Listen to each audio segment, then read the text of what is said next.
ఈ రోజు కాలేజ్ నుంచి ఇంటికి వచ్చే దారిలో ఆకలేస్తుందని పానీపూరి పొట్టలో వేసాను. నెక్స్ట్ అయితే ఇంటికి వెళ్ళిపోయాను. ఇంటికి వెళ్ళిన తర్వాత మా ఇంటి దగ్గర క్రిస్మస్ ఉంది. దానికి వెళ్దాం అనుకుంటే మా ఫ్రెండ్ గడు ఫోన్ చేసి బండిలో పెట్రోల్ అయిపోయిందిరా పెట్రోల్ తేరా అంటున్నాడు. ఇంక నేనైతే పెట్రోల్ బంక్ దగ్గరికి వెళ్ళి పెట్రోల్ కొట్టించుకున్నాను. పెట్రోల్ కొట్టించుకున్నట్టుకెళ్ళి వాడికి ఇచ్చాను. పెట్రోల్ పట్టుకెళ్ళి మా ఫ్రెండ్కి ఇచ్చిన తర్వాత మా ఫ్రెండ్ నాతో అన్న మాట అయితే నాకు బాగా గుర్తొచ్చింది. తర్వాత అయితే ఇంటి దగ్గర క్రిస్మస్ ఉంది కాబట్టి క్రిస్మస్ కి అయితే వెళ్ళాను. నాకు ఆకలేస్తుంది, ఇంకా అన్నం పెట్టించుకున్నాను, తినేసాను. ఈ క్రిస్మస్ కి ఫుడ్ ఫ్రీగా దొరుకుతుంది కదా అని పీకిల దాకా తినేసాను.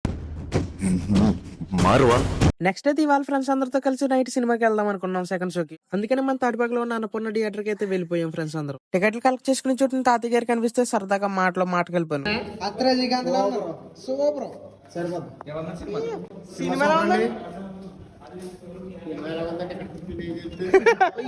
డైలాగ్ నేను తీయడం మర్చిపోయాను. మరెందుకురా నీకు? మేము వెళ్ళిన సినిమా పేరు అయితే ఏషా. సినిమా అయితే స్టార్ట్ అయిపోయింది. సినిమాలో అయితే కొన్ని థ్రిల్లర్ సీన్స్ ఉన్నాయి.